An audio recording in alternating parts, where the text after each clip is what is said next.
All right, this one's about the worst prison I was ever in. The worst prison I was ever in. I mean, this joint, they terrorized me. I mean, prison is made to break you, and I'm one that, I pride myself on not being able to be broken. You know what I mean? But this joint here, they broke me. All right.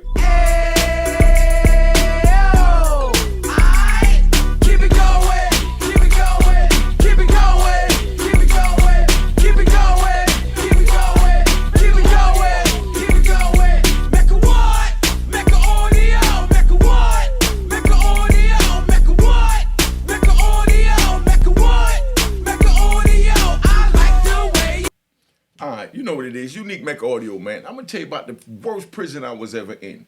You know what I mean? This is something that I don't even like to think about because it still brings me nightmares. You know what I mean? And that was way back in 2006. They sent me up to Ray Brook, because I got in a problem in another jail, and I had to set it off and whatever. But I winds up in Ray Brook, When I get up to this joint, right, Ray Brook, right, I get up to this joint, they take me from Lewisburg to Ray Brook. That was like a 15, 16-hour ride, and we was going upstate New York. This is way up by Canada. They put me on a bus, right? They put me on a bus day before Thanksgiving. They had a special trip just to send me there. All right, let me tell you how I got the special trip. I get to, where did I come from? Wherever I came from, I wound up in Lewisburg, you know what I mean? And I'm on my way to a medium, and they got what they call the airlift. So they take me to the airlift in Harrisburg, Pennsylvania, and as soon as we land, this little fat white older man comes on the plane, and he looked familiar. I remember him from when I was in Lewisburg, and I allegedly stabbed the two police back in 1995. You know what I mean? So I already knew that, damn, I'm ducking my head. I'm in the chair, I'm handcuffed and shackled, and I'm ducking my head. I don't even want to see this dude, And sure enough, he gets on the bus and he calls out my whole government name. You know what I mean? Nobody comes off the plane. But as soon as he get off, before anybody get off, they call my government name, and I stand up and I walk to the front. The dude is there, I'm handcuffed to the front and the back, and he grabbed me by my shackles. We got what they call a black box. It looked like this. You know what I mean? The handcuffs go between it so you can't move your hands, and you stuck like this. You can't even, use the bathroom to take a pee. You understand? Because you can't move. All you can move is your fingers. And you know what I mean? You can't even pull your pants down to use the bathroom to take a pee. And, you definitely don't want them helping you. So 9 times out of 10, if you had to pee, you peed on yourself on the plane. You know what I mean? Or peed all over the goddamn back bathroom that smelled like crap when you go in there. But he grabbed me by the handcuffs and he just yanked me. I mean, he yanked me so hard, I felt like one of those cartoon characters when they grab them by the belt buckle and they upper body go back. You know what I mean? And they lower body go back and just their waistline come forward like whoop. You know what I mean? And the handcuffs, they can't move, but it scratched up my wrist so bad. And I just looked at him and I knew it was behind, that alleged stabbing on the two police. That was back in 95, so we talking about, 11 years later. So he takes me there and he brings me and he puts me in the basement, you know what I mean, in the prison. But let me tell you about on the way to the prison, you know what I mean, just to let you know. I felt real good about this one. I think you're going to enjoy this one. Now, we on the bus, and there was a dude on the bus that was nervous. So when people get nervous, they do some crazy shit. You know what I mean? So he's on the bus, he's nervous, so all he's doing, he's talking about, yeah, when I go there, I'm going to do this, I'm going to do that, and I'm going to do this. And he's talking all this crazy talk, and he's talking about, I'm going to stab this one and that one. But everybody know Lewisburg is like one of the worst prisons in America. So we know, my nigga, you're not doing all of that, when you get to Lewisburg. But he's psyching himself up for getting off the bus. So then this other dude, he's sitting there, he laughing at him. He laughing, he behind his back. So the dude peeks him laughing, and we all laughing with the dude that's laughing at him, but we not letting him see the dude who he's laughing at, seeing us laugh because we know that he's a lunchbox from the way he's trying to psych himself up for when he get there. So now we get there, they put us all in the cage. So of course they take me on first and they put me in the cage. So when they put me in the cage, they start bringing the other people off. They put them in the cage. Now it's about 30, 40 of us in the cage, and they take the handcuffs off. So, I'm sitting down and, I'm in the back of the joint because, you never know when you're going to run into somebody that, you got a beef with or whatever, and you ain't trying to be on the front of the gate to call no police, like help, help. We don't call the police for nothing. So I go play the back of the wall, and I got my back on the wall, and I'm sitting back, and I got my gangster on, and I'm just, you know what I mean? So now I'm watching my surroundings to see if one of my, future potential or, present enemies come in. And I see this dude pacing back and forth, and he got the mean mug, and this how he's pacing, and he's walking around the whole circumference of the joint, And the dude that was laughing at him, he's still laughing at the dude, but, he wants our attention because that's how he's dealing with his nervousness by trying to laugh at this dude's, mental illness. You know what I mean? So the dude goes in the back to use the bathroom. Because remember, I told you we can't use the bathroom on the plane. He goes in the back to finally take a pee. So as soon as he goes and he, pulls his pants down a little bit to, to urinate, the lunchbox, he walked behind him and just cold, boop. He hit him so hard, man. Yo, his fist hitting his face sounded like you hitting a sledgehammer on concrete. Like, boom. I said, oh, man. I felt chills in my body because I know the pain that he was experiencing. You understand what I'm saying? So when he hit the ground, this dude just starts stomping him on his face and stomping him and stomping him. So now, nobody can call the police because, in the prison that's considered ratting, you know what I mean? And we damn sure didn't want the dude to kill the dude with the dude in the cell because now they're going to lock all of us up for investigation to try and get us to break and tell them what happened to testify against the dude for dying for stomping him out in the face. You know what I mean? So we all praying the police come by. You know what I mean? So out of nowhere, the dude that he's stomping, he jumped up, you know what I mean, like he had a seizure. You know what I mean? Yeah, man, don't laugh at me. Don't laugh at me. You ever seen a cat get hit by a car? Now, this is the funniest thing ever, man. You know what I mean? Yeah, come on. Yeah, calm down. I know, whoa. Relax, y'all, relax. Check it out. Now, if y'all ain't see this, you know what I mean? If y'all ain't see this, I'm going to give you a little description. I'm sitting there in front of Mecca, and I'm smoking a spliff. I'm just chilling. I'm drinking a Guinness Stout, getting ready. You know what the Guinness Stout do to the man's middle section, when you're in your 20s. So I'm smoking a joint, drinking a Guinness Stout, and I see this cat crossing the street, and a car comes zooming up the block, and the cat stopped, stuttered, and wanted to run back to the other side, but tried to go back to where he was going, and the car just kept going and hit the cat. The cat went way up in the air, and when the cat hit the ground, it just laid there like it was dead. Boom. And then, you say, oh, man, that motherfucker killed the cat. Then the cat jumped up, boop. He just jumped up out of nowhere and took off running a little sideways because he was discombobulated. You know what I mean? But that's how my man was when he hit the ground. You understand what I'm saying? He laid there while dudes stomping him all in the face, and then he just jumped up and started screaming. So now the police run over, they look, they see him, they come in, they tell us all to get against the wall, they grab the lunchbox, they grab him, they take him out. So now when they do that, they looking to see if they had a separatiste because they normally got like 5 different cages and they got everybody's jacket to know who's potential enemy, future enemy, or whatever enemy. So they like, where did they screw up to put 2 potential enemies in the joint together? They don't know that this is a beef that was created from this dude laughing at the lunchbox. You understand what I'm saying? So now while they checking the name to see who's who, now they see my name and say, oh my God, we got Unique in here. Not the one that, want to allegedly stab 2 of us, So they come in and they call my name and they take me out.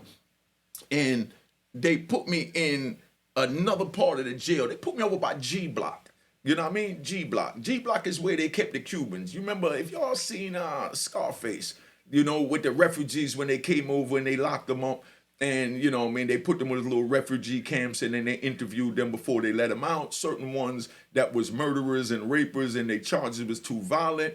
They sent them to Lewisburg prison and they put them in G Block, which is one separate hole that they kept them in. And this was all the way back in the 80s. And we talking about now in the 90s and the 2000s, they still in this cage after 20 years. They don't have a charge, never even touched American soil. But just because Castro put them on a plane and sent them to America, you know what I mean? And they didn't want to let them out. They had the right under their laws to keep them there indefinite. So we talking about 2 decades in the cage. So now they put me over there, you know, with the Cubans. You know what I mean? So I'm over there with the Cubans, and you know, I was there back in the day. So I used to send the Cubans, you know, we had cigarettes we were selling back then. So they'll holler out the window to anybody, and you know, being that I'm old convict, you know, me and a couple of other brothers, we'll send them over whatever they need. We need deodorant, we need this. We find out what sell, we send it in. So I run into a couple of them that I know from back then. So when they see me, they said, man, I heard you stabbed 2 police, you know, doing that situation back then, you know, why they got you here. You know, I've seen them, they telling me, I've seen them do all types of stuff, you know, to people to get vendettas. Be careful while you're here. Because they looking out for me because, like I said, I looked out for them back then and sent them commissary while they was in the hole. So now, you know, they put me in a cell with my man, Sebastian. I did a live with him. They put me in a cell with Sebastian. Then they come back at 1 o'clock at night, 2 o'clock in the morning. They come back with about 10, 15 big ass lumberjack looking Europeans with big beards. Look like they from the backwoods of nowhere. You know what I mean? But they come and they knock on my door 1 o'clock, 2 o'clock in the morning, and they call me out, Unique, cuff up. I mean, cuff up, you know what I mean? To go where? You know what I mean? They said, I don't know, we moving you. I said, man, I'm not moving out this cell. Not at no 1 o'clock in the morning with you big racists out there. Get away from my cell. You know, so they get the lieutenant and all these people, they come down there and they said, well, if you don't come out, we coming in. Now, why they had to say that? You understand what I'm saying? So when you come, you get these little combs. You know what I mean? You get these little plastic combs they give you. You're supposed to close, you know, most you can do is comb your bed. You can't even comb nigger naps with it. It's no good for nigger naps, but it's enough to go through your beard. So they give us the combs, so I accumulated a few combs, and you know, I done melt them together, and I done made it into a knife just in case a little enemy run into me or something. I wasn't even really thinking about using it on them. I figured they're gonna keep me in the cage, I'm gonna be all right. But now they came, I got my little joint, so when they say cuff, I said, I ain't going nowhere. So I stand up, I say, man, I'm not moving. You know what I mean? Y'all gotta come in and get me, you know? And I'm in there with my man, Sebastian. Sebastian, good dude.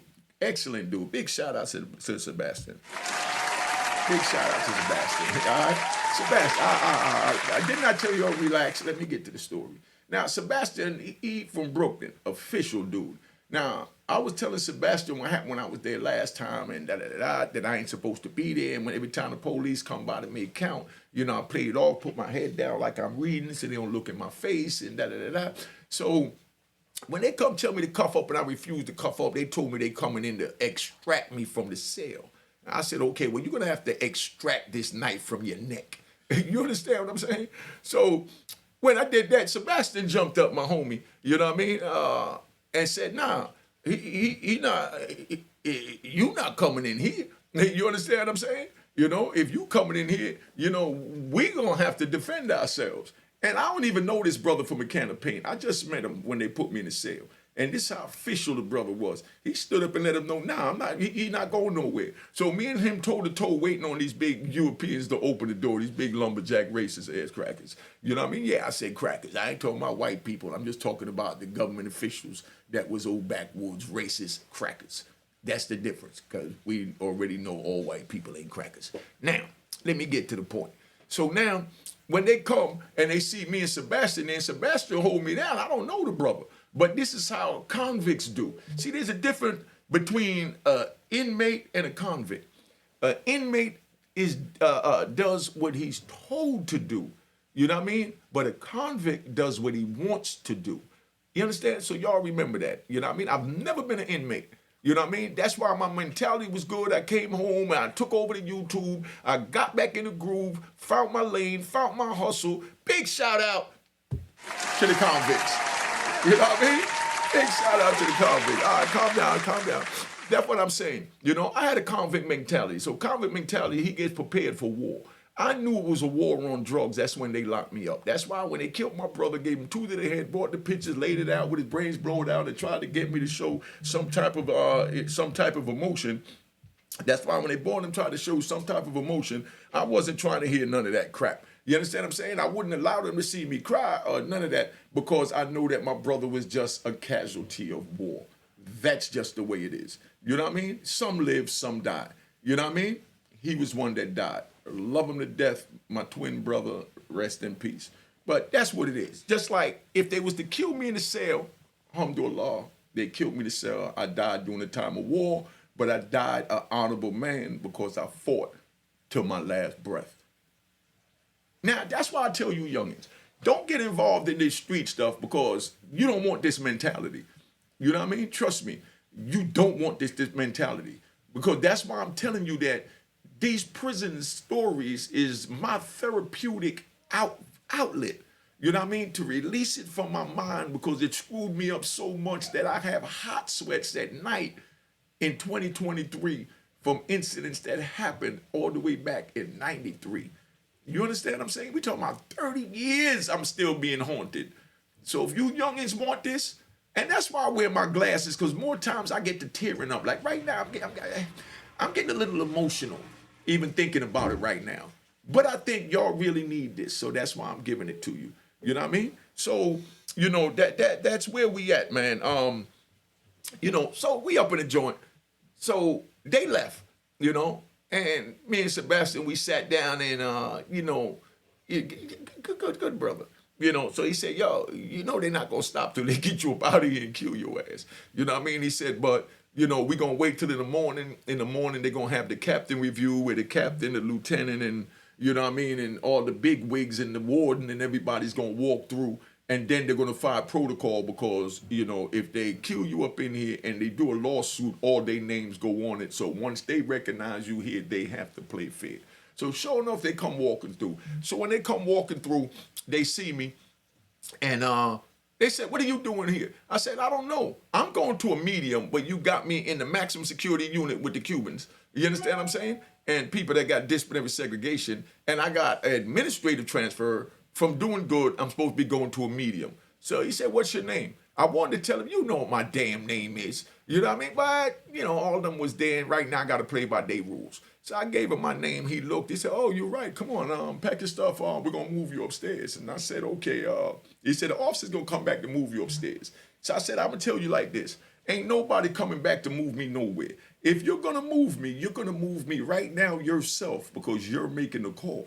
You understand what I'm saying? So I said, you know, they look. And one of them whispered in his ear, and he must have told him, oh, that's the asshole that stabbed 2 of us back in 95. You know what I mean? So he tell him, come on. They moved me upstairs. So now I get upstairs, and while I'm upstairs in the joint, I'm trying to duck every time, you know, one of the lieutenants or something come by because those are the ones was there the longest. And I know that they'll recognize me. You know what I mean? So now they come, after they move me upstairs, they come walk through again, and now the captain joined them. And the captain was like a regular CO back then, because we talking about like over a decade ago. But he done made it up to captain. So everybody walking through, and, you know, they walk by, and I'm sitting up in between. They had a bunch of bunk beds, you know what I mean? And I'm in between 2 bunk beds, but sitting against the wall. And I'm just chilling, trying to stay out the way while they walking. So when they come by, I was going to just put my head down like I'm reading, you know what I mean? But this captain saw me from across 2 rows of bunk beds, and he came running through that goddamn row of bunk beds, went right up in my face. He said, what the hell are you doing in my prison? You never allowed to come to Lewisburg Penitentiary again after your actions here in 1995. Now, who screwed up and brought you here? I said, man, I don't know what you talking about, you know? He said, hold up. So now the warden and them that moved me up there, they walked around now, because like I said, he cut through 2 rows of bunk beds. So they see the engagement that's going on. So now he tells them straight up, this piece of shit stabbed 2 of us back in 1995, started a big riot and, you know, shot tear gas in there on him, and he made a bomb out the fan, and, you know, he fought his back and had a bunch of his people fought his back. He's not allowed to come in here. And they said, oh, my God. You know what I mean? They said, okay, well, I tell you what, pack this shit, you out of here in the morning. And the morning was Thanksgiving Eve. So everybody's like, man, they ain't gonna move nobody. They've been up there waiting like 2 months because they try and get enough people to go on a bus because that's the only federal jail they got way up there, by the Mohawk Mountains by Canada. You know what I mean? So people been waiting to leave. But they called an emergency transfer and put everybody they had on the bus and brought us in. They take me out. They got me handcuffed and chained to the back of the bus. You know what I mean? And it was freezing. They kept the AC on the bus. It was like 10 degrees out. They kept the AC on the bus and got me with cold handcuffs with a little hospital shirt. You know the shirts you see the dudes or the females wear in the hospital with the sleeves out in the V-neck? I got on one of them in 10 degrees weather on the bus with AC driving for 15 hours up the highway. You know what I mean? And they got me chained to a metal, railing right behind, the driver so my hands can't move, being that they said that, my hands, was anti-government. You know what I mean? So that was the excuse they used. Right now, as I talk to you, all on my wrists, you know what I mean? All on my wrists, you can see black marks. You run into me if I go somewhere, ask to see the marks. I got the marks on my wrist right now as we speak. So this is the trauma that I'm trying to tell you youngins don't get involved in, that it's not worth it. Because every time I look at that wrist, I remember the crap these Europeans put me through in their prison. You know what I mean? So we get there. So as soon as we get there, about 5 minutes from the jail, I see them on. It was a walkie-talkie that had a cell phone on. This before the big cell phone boom. At this time, I think they still had Boost Mobile out there where you say, chirp, chirp, you there? And all that. But it was a regular walkie-talkie that they could dial a phone number. So they called the prison, and this is the day before Thanksgiving. The captain came in for that prison I was going to, came in on the day before Thanksgiving. He comes in and, he meets the boss, and as soon as we get there, I'm the first one they call off. You understand? So they called me off the bus. I told y'all about this in another story, but, all this coincide with the worst prison. So now they call me off, and they take me off the bus. This is a medium security prison, so everybody's going on the compound. Everybody getting ready to get a good Thanksgiving meal. Everybody going to get to talk to their family for Thanksgiving, and everybody going to get a big bag of food that they give you for the holidays. You know what I mean? But not unique. You know what I mean? They put me in a cell in the in like the basement of Ray Brook. You know what I mean? It felt like the basement because the road started, the land started trickling down. Where the ground was sinking, so it was going like this. And they put me in the last cell. So now, if water comes in, it trickles down into the corner cell where I was at. So now at night it get like 20 below in those cells is what it feel like. You know what I mean? 20 below. So it's nothing but water in there, and they give you some flip-flops. That's why I hate flip-flops. You know what I mean? No disrespect. And I know y'all ain't gonna like me saying this. I think every nigga, you know what I mean? I don't care what the Europeans do. I think every nigga, and I say nigga, you know what I mean, that wear flip-flops in public should be smacked. You understand what I'm saying? Because, big shout out to smacking the flip-flop wears. Big shout out to smacking the flip-flop wears. You know what I mean? Calm down, but I'm dead ass. You know what I mean? We know you got the right to wear what you want to wear. But picture you wearing a pair of flip-flops. You know what I mean? And you see how you look on the news, you see people run up on the sidewalk, run towards people, and they, you know what I mean, they running to get out the way. How the hell is you gonna run with some damn flip-flops on? You know what I mean, I seen on the news, and I know y'all didn't notice it, this is how much I hate flip-flops.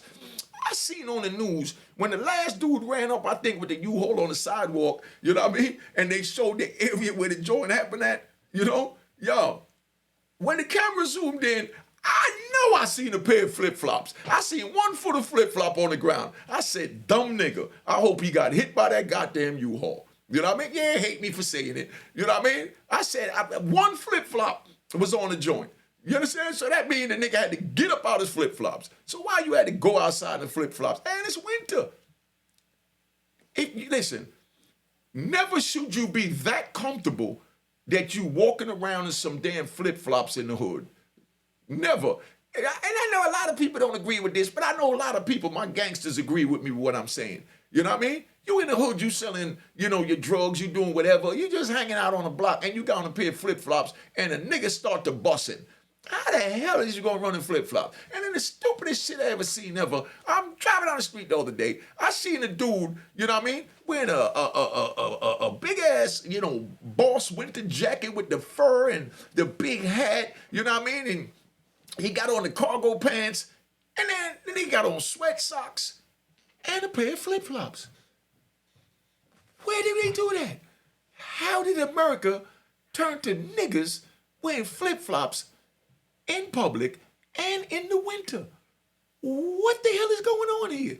Y'all don't see the twisted. They got y'all so relaxed. Y'all think that they got you safe and you could wear flip-flops in public. Now, I'm with my man one day. We go out to a big restaurant, big burly dude. You know what I mean? I don't want to say his name. He know what I'm talking about because he watched my channel, him and his girl. But him and his girl out there, if you go to my Instagram, I put it up on the joint. So on my Instagram in one of my older pictures, you want to go see who it is. I just don't name drop. But we out, my man, we in the parking lot, and he got on a pair of flip-flops, and he with his girl. You know what I mean? So I said, my nigga, you know what I mean? If a nigga grabbed your girl's ass right now, how you gonna defend her in flip-flops? Oh, I'm gonna kick out the flip-flop. Okay, and if the nigga like you, nigga, he just gonna step on your toes with his Timberlands. You know what I mean? That's worse than hitting you in your nuts. You know what I mean? You don't see the disadvantage in flip-flops out here and you with your girl. At all times when you got your woman who's your queen, you're supposed to be suited and booted and ready to protect and give your life to defend your wife, your children, and your loved ones. So if you out there walking with your kids with flip-flops, man, to me, that's my opinion. Y'all can hate me for saying it. If you out there walking around in flip-flops and you got your children with you, you don't care about your kids, man. Because you can't protect them. There's no way you can protect your kid in flip-flops. They stop it. You know what I mean? No way. But anyway, let me get back to the story. Yeah, that's what I'm saying. That's my psychological trauma from being in jail. Because I seen dudes walking around with flip-flops in the prison. The dude, start fighting, beating up, one of his homies. You know what I mean? And he's standing there watching, thinking everything is good, eating his popcorn with his flip-flops on. You know what I mean? And then the dude that's beating up his homie walk over and cold cock him. Bust him in his head, the nigga fall out of flip-flop. I mean, flip-flops everywhere, just flying up in the air. Could you just see that? Just flip-flops all up in the air. And this dude is just stomping them all on his feet. He's not even stomping them in his head. He's just stomping them on his feet for being so damn stupid for wearing flip-flops in public. So these are some of my psychological traumas.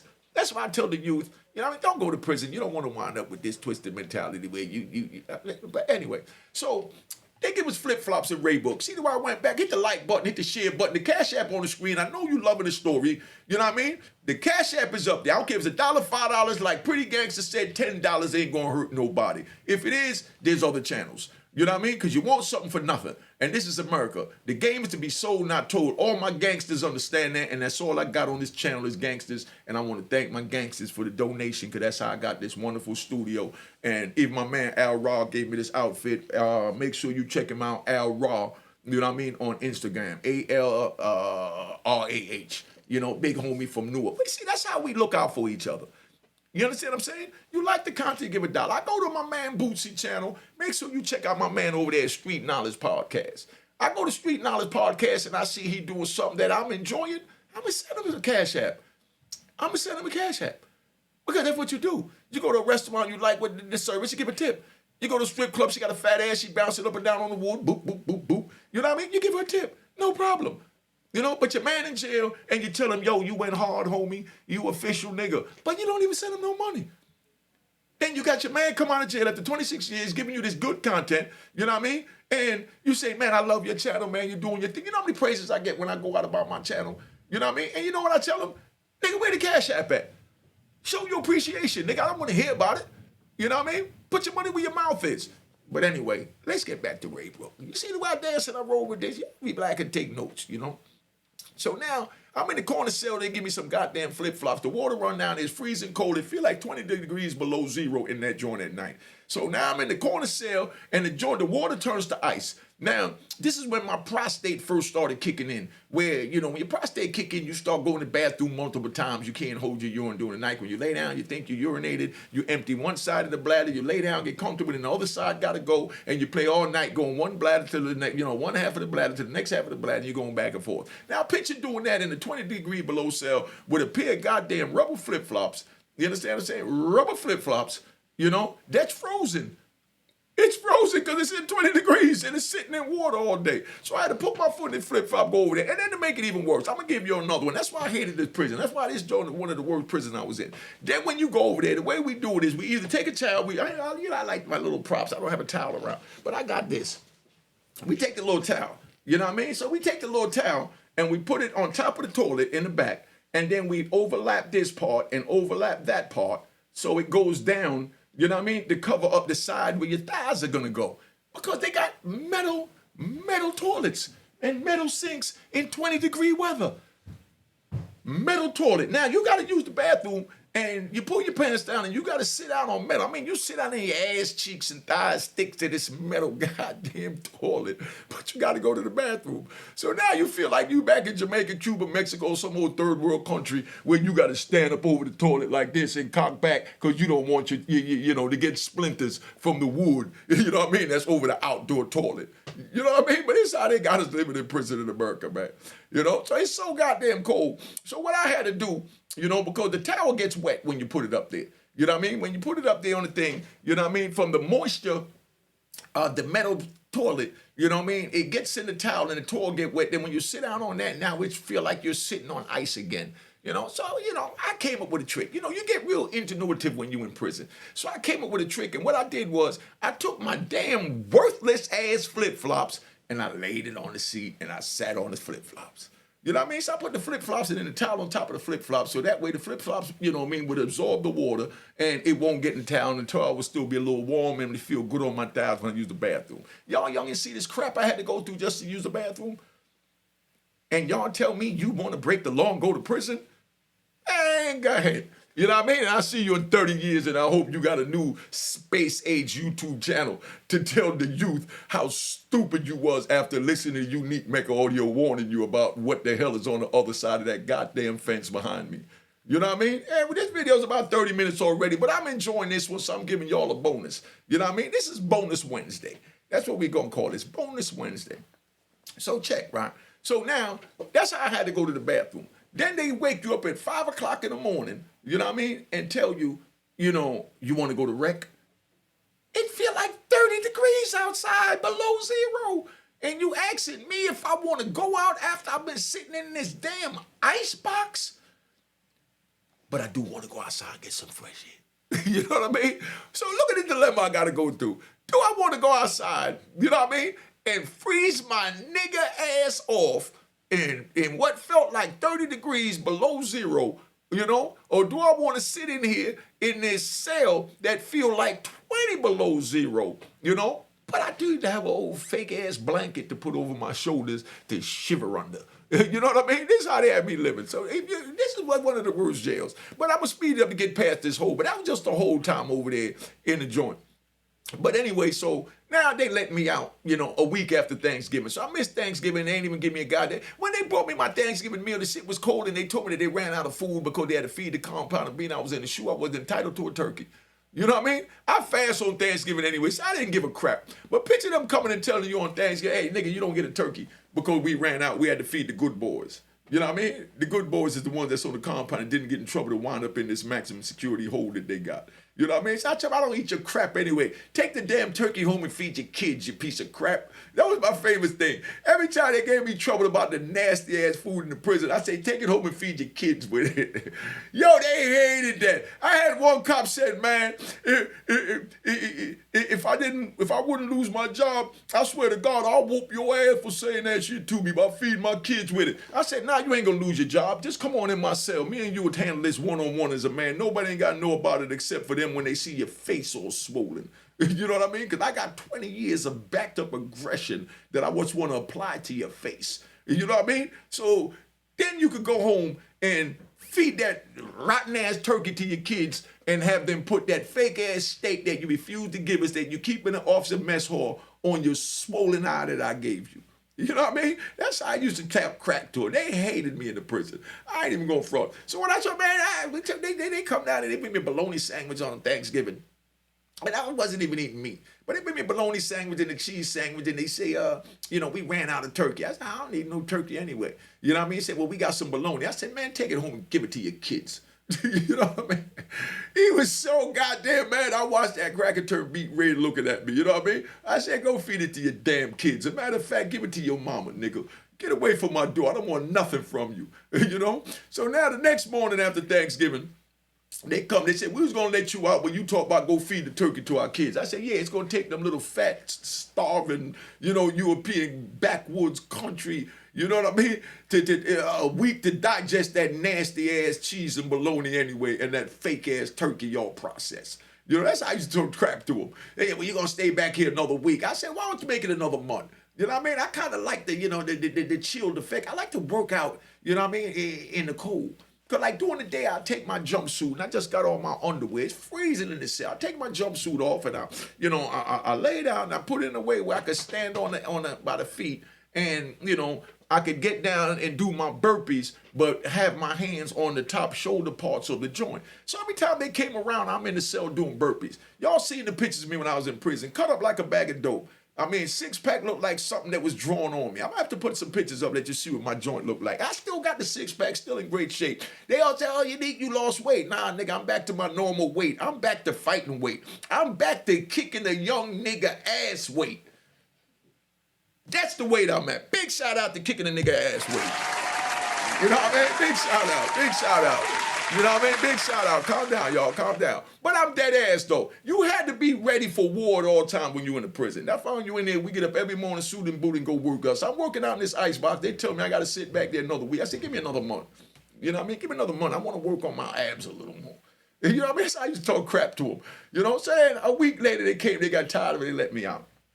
So I'm out there about a week longer now. So this is my first week on the compound. Now they call me up to the SIS office. I go in the SIS office. They got 100 TV monitors watching every part of the damn jail. You know what I mean? It looked like they was watching, like they was monitoring Fort Knox or a casino in Vegas looking for cheaters at the crap table or something. That's how they monitoring us. And they listening to every phone call. You know what I mean? So when I go up in there, the man said, sit down, Unique. You know, so I sat down. He said, yo, I'm going to tell you like this. You know what I mean? You ain't supposed to be here. You know, they allowed you to come here. We didn't want to put you on the compound. They said only way to transfer you is to put you on the compound, and then we could put you back in the hole to transfer you. I said, I'm back on your compound, so put me in the hole and get me the hell out this ice box. You know what I mean? Because this time I lost my visit for 18 months anyway, and it's fucking 10 hours from New York City up to this jail. You know, so I'm like, nah. You know what I mean? Just transfer me there. And they said, nah, here. And they gave me a little card. You know what I mean? They gave me a little index card, and it had number 93 on it. So I remember that my number is 93. I said, what is this for? He said, every hour you have to find the police, report to him, and give them your number, and they're going to call All Sable. Y'all in Ray Brook know about All Sable in the check-in. You know what I mean? They said, every hour, I have to find the police, you know what I mean, and give them this number so they'll know where I'm at in the prison. You understand? I said, but this is a medium, and I came here for doing good. He said, yeah, but, we don't trust you. First of all, you're a kingpin. We put all our kingpins on this. You know what I mean? Second of all, you stabbed two, police in Lewisburg. You know what I mean? He said, third of all, you know what I mean? You got in another situation in the other joint where they couldn't contain you that I'm not even going to get into. You know what I mean? But bottom line is, your number is 93. See you in an hour. You know what I mean? So I go out and I do my thing. Now, remember, this is 2 weeks before Christmas. So I lasted a good 2 weeks out there checking in every hour playing that game. And then now on Christmas Eve, I go up there and I gave the officer my number. I said 93 checking in, I'm in the wreck. I was in the wreck with my man Big Team from 112th Street. Big shout out and rest in peace to Team. Big shout out and rest in peace to Team. Big shout out, calm down. Big shout out and rest in peace to the brother Team, from 112th Street, no fear. He was working in the weight room giving out the equipment, So he was cool with the police in there, and he saw how they kept harassing me every time I check in. They said I didn't check in. You know what I mean? In between that 2 weeks, the first 2 weeks on the card, I got locked up twice because they said I didn't check in when I checked in. You know what I mean? So Team hollered at his boss, the supervisor, in the rec and told him what was going on. And he was on some convict time because he dealt with the men like Team, Big Un, you know what I mean, and everybody else.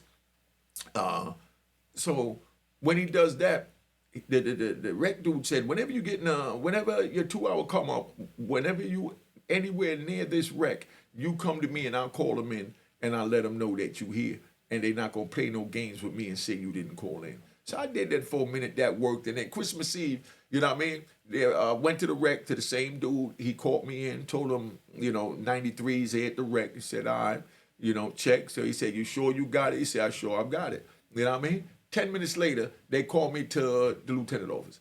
I said, what is this about?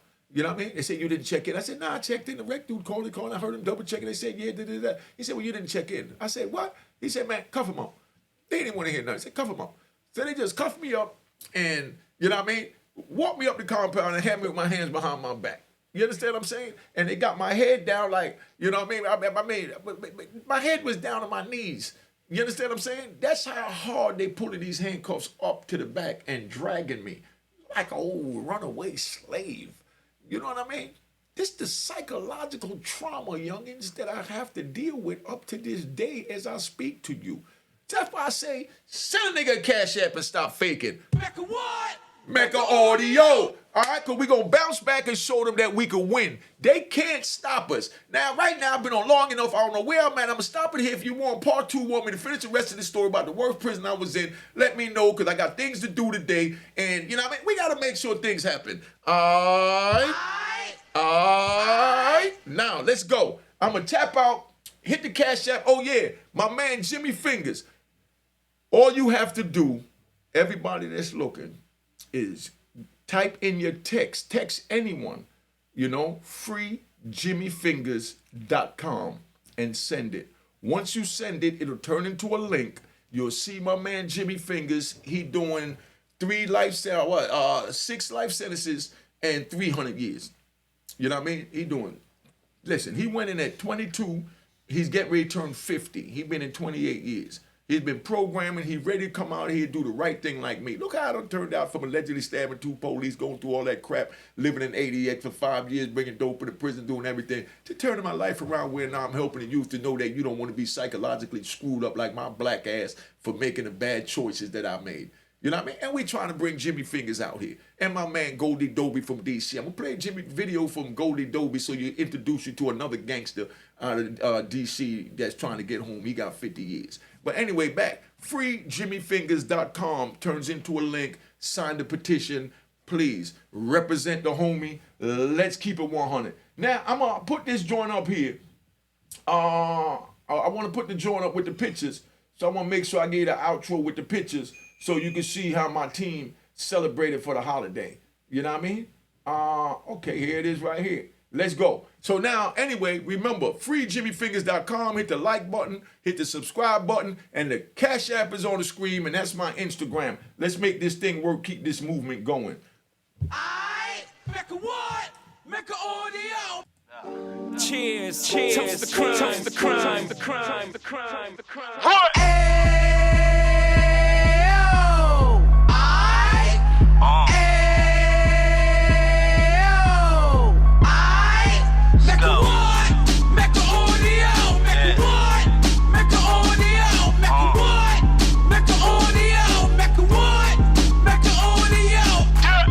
Fresh out the can of 26, yeah. He back on the strip, getting back in the mix. Yeah. What he mentions a gift. Bruh. You stand up 10 toes down, and I suggest you pay attention to this.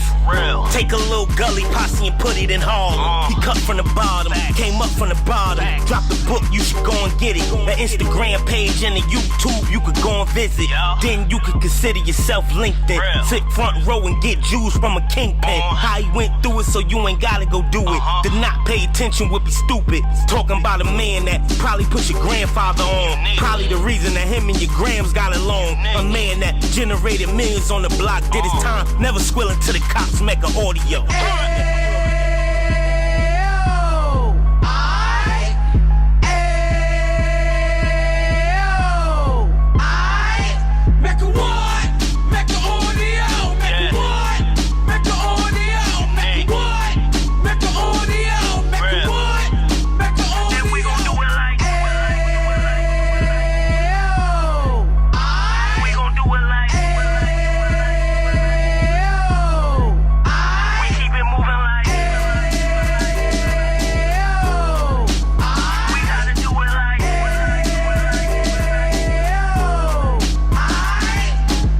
Get it live like 2 G's in the 90s. Drop top beamer so shiny. I let shorty go, she was whining. Treat her like my past, she behind me. Spend a couple bands on the Dapper Dan. You be back again, getting green like a Packers fan. No cap, it's a raw in Uptown. Baby horn Uptown, Dominican bust downs. Now we on the positive, we got a lot to give. Now he trying to stop the kids from being inoperative. So take heed, homie, lend a ear. He started in Uptown, he gon' finish dead. But now it ain't about selling drugs, buying cars. It's about buying property to make the community ours. So we can give back to the youth them. Cause they the truth them. And bless up to all the rudiments.